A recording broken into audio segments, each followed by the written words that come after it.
Our next speaker today is Cecily Morrison, and I say today and not this morning because Cecily is based in Cambridge in the UK. Cecily is one of our researchers in our lab in Cambridge, and she leads a lot of our work around accessibility, among other things.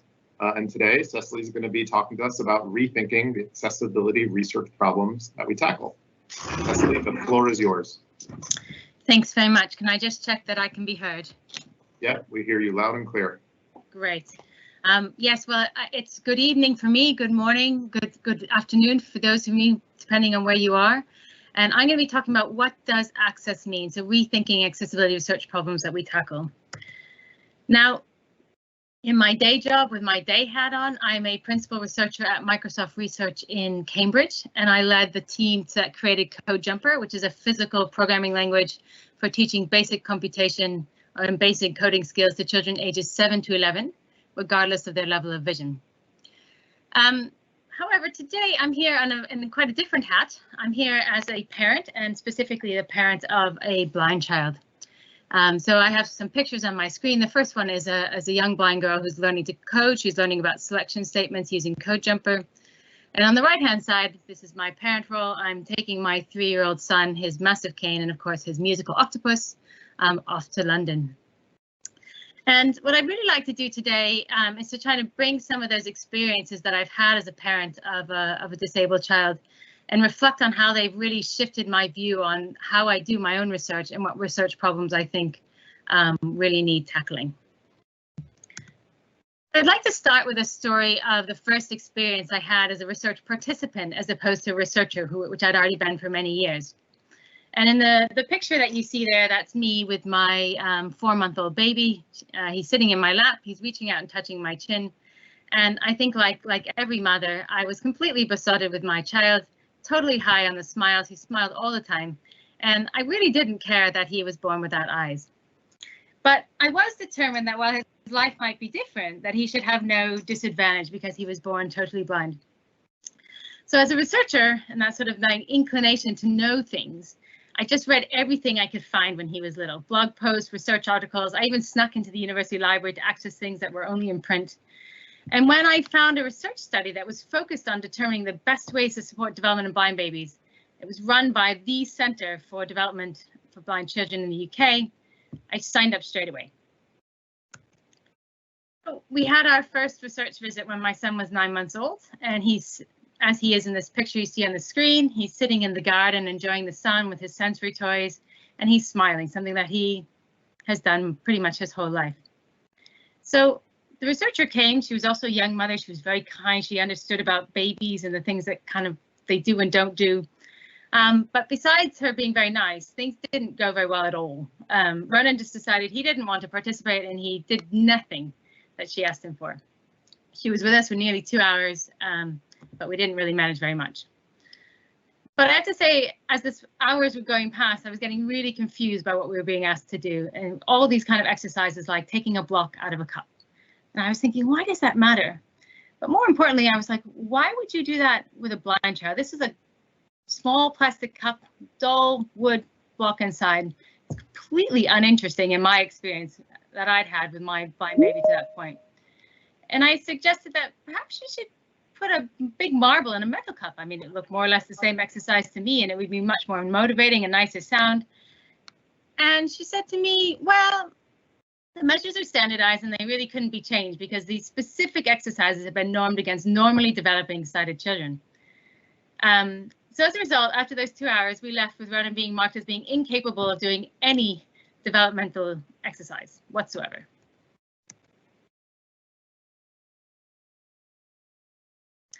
And I have to say, I was a bit flummoxed, and I was pondering for a very long time, what could researchers possibly learn about blind development if they were not even interested in what motivates a blind child to engage?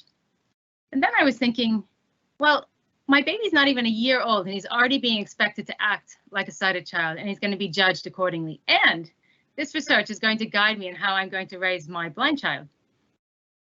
So I followed up with a clinical team running the study and asked, well, you know, what are the kinds of things that they recommend to get this development?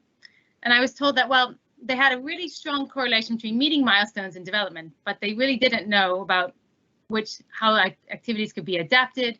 They weren't entirely clear on the mechanisms that underlie these tests that needed to be stimulated. So at the time I was thinking, well, I now feel very judged. My child has been marked as being incapable of doing anything, but also completely directionless. There's no way forward. So as a result, we've actually never participated in any research again, despite obviously being, as a researcher, someone very committed to research. I did, however, make up lots and lots of engaging activities about taking lids on and off containers, putting things inside in hope that somehow these developmental milestones and this idea of putting something in a cup would work. And I'll just share with you a video of the kind of things that many parents like me get on with. Give mom the lid. Give mom the lid. Give mom the lid. In this video, I'm playing a game of spoon pots and spoons with my 4-year-old. Ready? Keep change hands. There we go. Ready? Let's see, let's see, let's see. Let's let you do activity. In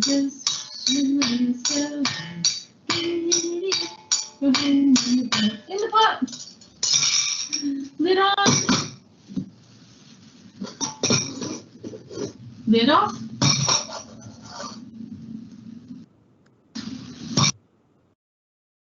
So I often think about this and many other research projects that I've come across and chosen not to participate in as doomsday research. And while I've simplified this example a little bit to keep the time, the end result is that there's a lot of research out there that tell the world there's a big problem, but not really give a direction or an answer to it. And it's really etched indelibly in my mind, that incredibly negative experience, a number of questions that really have influenced the way I consider the research that I would like to do. So I think that the first one is, should methodological soundness overpower the participant experience in research? And I think a lot when we're dealing with disability, it's really easy for us to choose one over the other. And really, should we be doing research that has no value to the participants? In this case, as a parent, there was really no value to me in what I could do. And should we be taking responsibility as researchers to ensure we don't burn out a community of participants? The communities are small. Everybody wants to move forward, but how do we make that work well? So we can talk about the no's, but I think always more interesting is to talk about, well, what can we learn? What can we do? And so how can we innovate new ways of knowing about unique populations? These standardized ways, which is the typical way, at least in the UK, I think don't really fit the bill. But, you know, as a parent, I have many gigabytes of videos in my child's first 3 years. Could we have had a richer data by using parent-collected data, inference techniques? Could we learn from parents about how their blind babies respond and learn best? Could we have provided ways to help parents better access examples of other babies like theirs when no such thing as normal exists? So I think doomsday research is really frustrating to parents, to participants, but it also really shapes the whole system in which disabled children are educated. The children in the UK, and I think there's something very similar in the US, have specialized plans that give them legal access to an equal education. And these plans lay out what provision must be paid for and are vouched by professionals in the field. So occupational therapists teach the visually impaired, speech and language therapists, to name a few. And at least children with sensory needs, these plans tend to be pretty hefty in their budget. So every year when we request things for our son, we hear there's no evidence for that. And I think, to give an example, we requested this year a type of speech therapy which is tactile, as most speech therapy is visual. In fact, all other forms of speech therapy are visual, and also happens to be the most expensive one. And we're then told there's no evidence for effectiveness of this particular therapy in children. And I said to them, well, are there blind children represented in that database that the evidence is based on? Are there any studies that include blind children? Are there any case studies that include blind children? And the answer is either no or we don't know. But needless to say, having fought with them and got it, most parents in the end simply end up backing down. And I think we as researchers are continuing to contribute to a culture of norming through our research measures that we choose, through the way that we formulate our cohorts. We might argue that this norming gives our research validity. Indeed, it certainly gives it internal validity, but it also validates a view of disability as being different from a norm rather than being unique. And I think certainly in the blindness space with children, they're a very, very diverse group of people. There's the low incidence, there's not very many of them, they're fairly high need, and they're very, very different. So it's very difficult to think about what kind of normal curve depiction of any kind of evidence you would want. And I would say in our experience as parents, this culture of norming is perhaps the most effective blocker for children with disabilities getting the education that they need. So even if that education is accessible, if you can't get it, you haven't gotten very far. So what can we as researchers offer as alternative ways of knowing what can be used, that can be used in allocating resources that don't pin parents into a numbers game that most parents simply don't understand? So this system challenge is perhaps been our biggest challenge as parents. We also struggle very much with social inclusion in education. So even if what we do adapt is adaptable, it's often not. The child is removed from the mainstream setting that they're in, and it's very hard to support participation. But that said, let's say that we can solve those two pretty big challenges. How do we consider accessibility when we have really highly diverse needs? And again, I speak from my position as a parent of a particular child, not for the whole of the community, but I know that many parents have this similar experience. That we struggle with the systems, but actually access to the curriculum tends to work a bit better. So machines are in place to produce braillers, to produce braille content. They're really highly paid teachers to hand produce graphs. And, you know, as someone who likes efficient things, I mean, there are lots of inefficiencies in this system. It's a very expensive system. But really, the number of pupils is just not big enough, I think, to really drive change. And it's really hard to get even really useful innovations into that pipeline inefficient system. But there's another space that actually we struggle a lot more with, which is how we adapt concepts. And I'm going to give you just an example of one that we've had recently that we're still struggling to find the right tools. So our son is quite gifted in maths. He's done primary school curriculum, and we're now on to recreational maths. And these are the problems that teach how you think deeply as a mathematician and then be a sort of a calculator. And I think I'm reasonably good at maths with a PhD in computer science, but actually I had no idea how to adapt this simple problem, and I'll read it out. If you want to start with a number less than 50, make the longest possible chain of numbers in which each subsequent number is a multiple or factor of the previous number. Use numbers up to 100 only once. And in the picture I put the tools that we mainly use for maths. One is an all-in-one board from APH where you have Velcro numbers that you could move around and start to put in place. Another one is a geometry board that uses raised line drawings, and you can create raised line drawings. But the challenge here that we found is like, well, even if I can solve this in a sighted way using my sighted pen and paper tools, how can we find a blind mathematician or two who can guide us in how non-visual mathematical thinking works? We know that our son does all these things in his head, but it's very hard to understand how those relate to how we do them as sighted people and the ways that we do it. But also, where are the tools that help us capture, annotate, and spatialize the thinking process? We have tools for getting the problems, we have tools for communicating the results, but most of what we learn is that process in between of thinking. How do we capture, we annotate, we write, we create new things? So this particular problem has a nice online version where you can create numbers, but that's not tactile, and therefore it's very hard to do mathematics for a blind child without it being tactile and spatial, because they have to rely on higher order processes that other children wouldn't need to do. And therefore we've been really stuck with this concept adaptation, even though all the tools we have are in place. So with that, I'd like to talk a little bit about how some of these experiences that I've had have really influenced the research projects and the approaches that we've taken in the research projects, and indeed engendered many discussions with research colleagues who often wonder, like, why would you take that approach? So I'm going to talk about Project Tokyo and Project Torino. So Project Tokyo is a project that provides an audio AR experience that helps a blind child form a mental map around them using underlying AI technologies.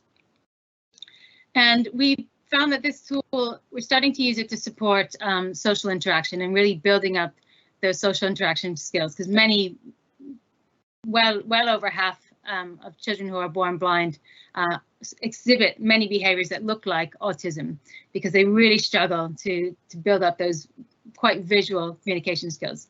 Yet many of them are really keen to interact. They just don't know where to start. So we've been testing out an intervention.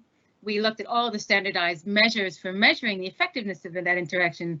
And much to the chagrin of many of my colleagues, I threw a lot of them away and said this would just not be an experience for the children that are participating. And let me give you one example. One of the very common questions used to measure social interaction in the neurodiverse population is, do you have a good friend? From my perspective, this is a really well formulated question. It's short, it's been well validated across many populations, except it forces the child to admit that actually, despite their real desire to have friends, they don't. And what we found is even when we do ask it, they lie, and then they feel badly about it. So we have to be really careful about the inclusive measures that we take when we're building out these technologies to really understand, are we aligned with what the participants are trying to achieve, and are we measuring that in ways that might not be just good for external parties, but for their own engagement in how they see progress. So I've summarized this as the question is, should more accessibility research focus on new methods of understanding diverse populations that can be applied across disability communities rather than on solving specific problems? Now I bring in the example of CodeJumper, which for me as a researcher was known as Project Torino. And here, for this physical programming language, we did a large-scale evaluation with about 75 children, and we did a number of measures to measure their uptake of various computer science concepts. But we also invited teachers to highlight the learning that they felt was most valuable. And what was really interesting is that without a doubt, the biggest value of the technology was not to learn to code, although that was achieved in the vast majority of cases. It was having something that a blind and a sighted child could do together without supervision. So even though us as researchers were thinking about we need to teach these kids how to code, clearly once we take it out to participants, sometimes what they value is really, really different. And maybe we as researchers need to be more open to what those communities might be valuing. And I have to say, when this was built and first tested, my son was too little to use it. But now, come a COVID environment where all of those community activities where they would normally socialize with many blind children increasingly being schooled at home like ours is, are now gone. And the parents of homeschoolers like, oh, we want to leave them alone, let the kids do things together, let them have fun. But of course, this is nearly impossible for a blind child. So this has actually been the one thing that we've been able to do to enable social interaction during COVID. Certainly not something we planned, but it really starts to push the boundaries of what is education and where do the things that we create enable those wider set of skills.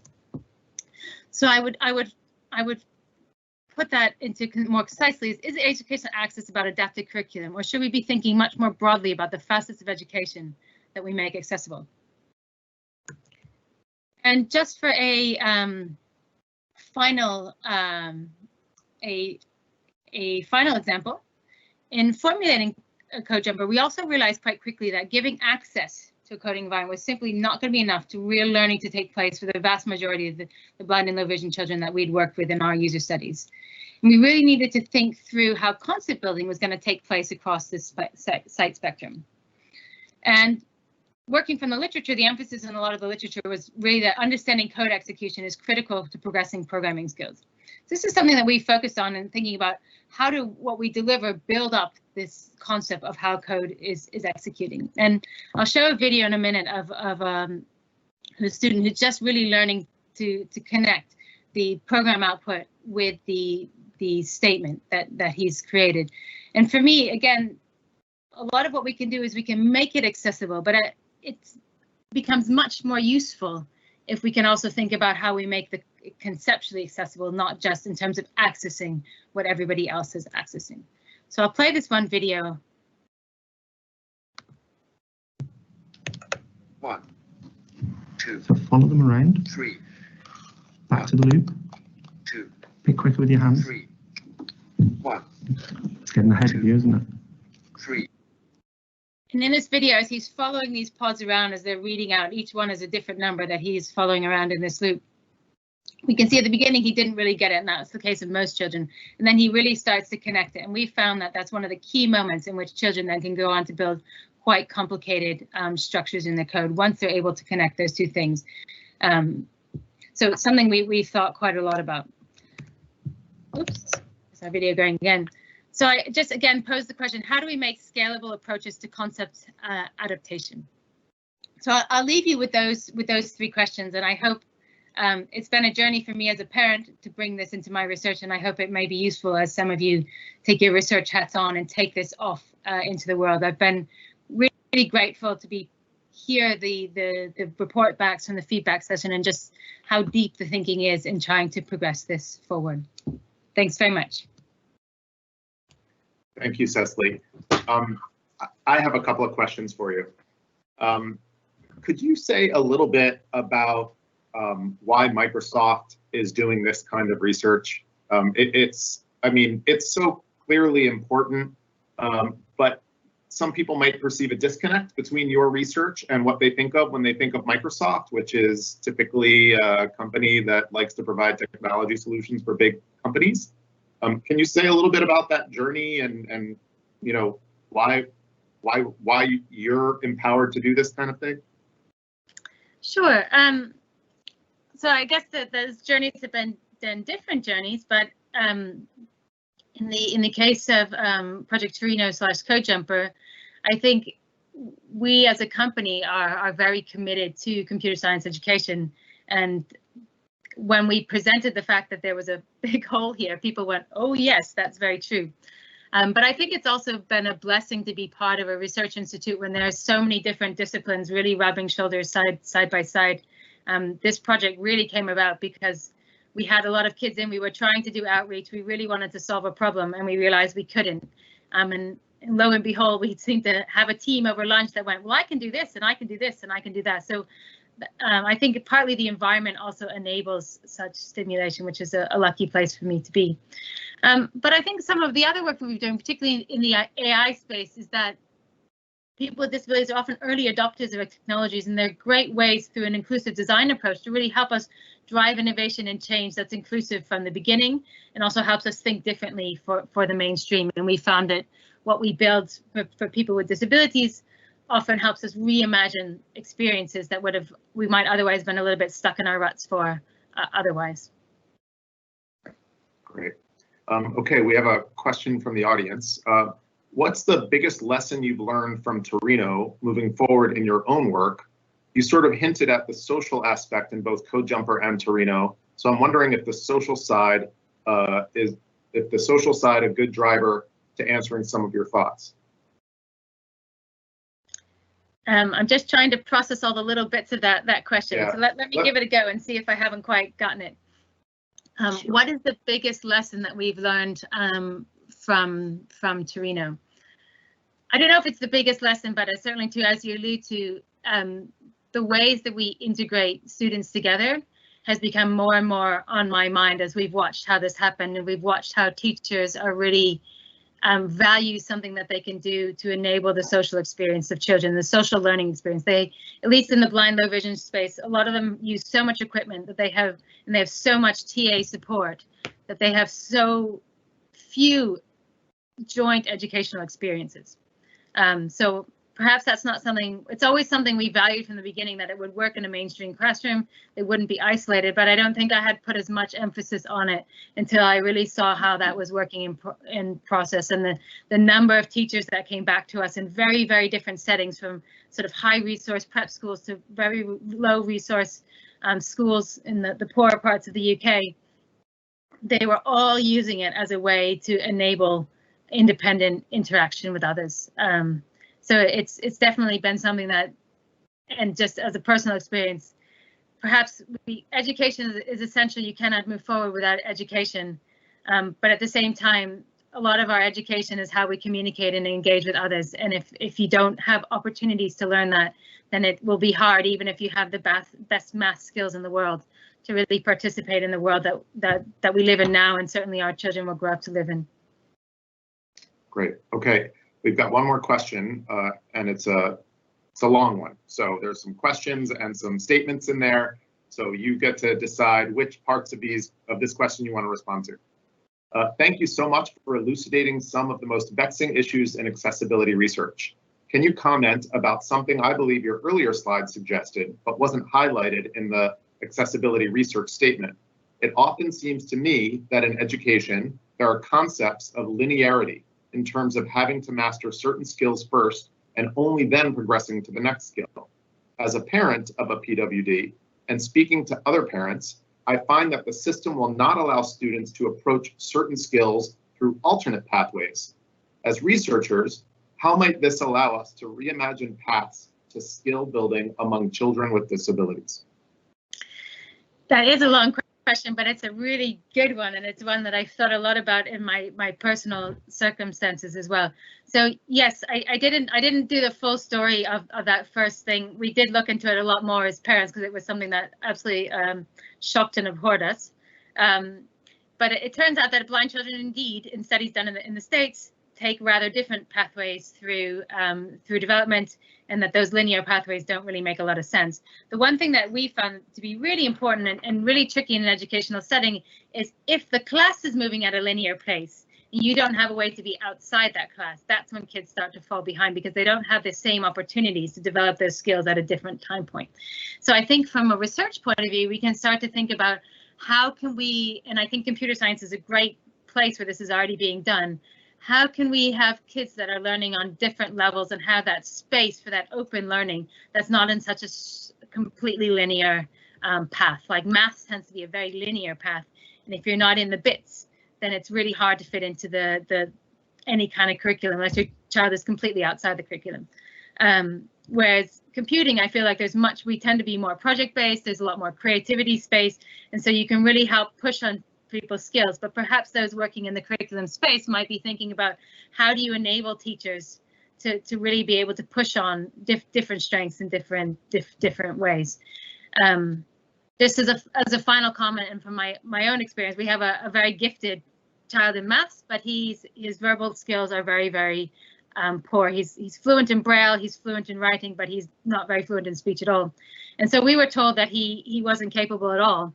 And it was actually me sitting down and saying, well, we're going to take him at home and I'll teach him. And then I showed that we could do the whole of the maths curriculum in 9 months. And that really changed their perspective. So the ways that we can open that up for other kids, I think, are critical. And I think computing science is going to be one of those places we can do that. That's a great story and a great example. I think we have time for one more question. It was a great keynote, ! As a budding researcher, I'm curious to know how can one rethink about addressing equitable accessibility within the scope of current research norms? Equitable accessibility. That could mean several things, but I'm going to guess that means, and I hope I've guessed correctly, that means about the measures that we create in what we're doing. How do we do that? It's really tough. Regardless of where you are in the research chain, top or the bottom. And we've just found using multiple measures. I think there's a level for me where the value just says some things are simply inappropriate. And if we can't publish something because it's inappropriate, then I can't subscribe to that research community. In other ways, we tried to have multiple types of measures so that we have ones that capture different people's perspectives from their perspective. And then the trick is then how do you value that in a research chain that may not value that in the same way the participants do?